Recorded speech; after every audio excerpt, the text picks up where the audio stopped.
May nagsabi sa akin, Idol, bakit hindi ka na nagpo-post ng mga video eating mo po? Reply ko naman, bakit mo na itanong? Tapos sabi niya naman, wala lang Idol, ginagaya kasi kita eh. Tragis na yan.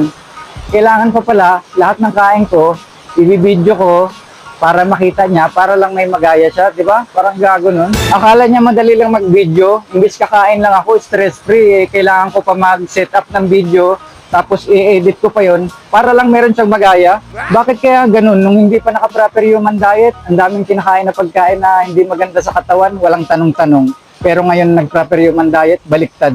Meat, eggs, and seafood lang yung kakainin, hindi pa masaulo.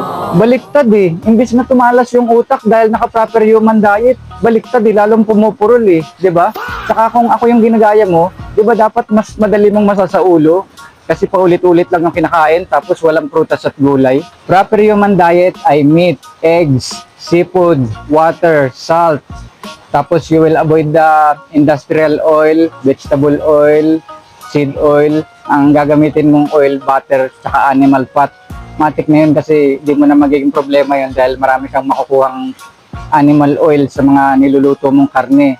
Tapos, some of the fruits and vegetables pwede pero kukunti lang sa kanila. Tapos, kailangan electrolytes lalong-lalo na kapag nagsisimula.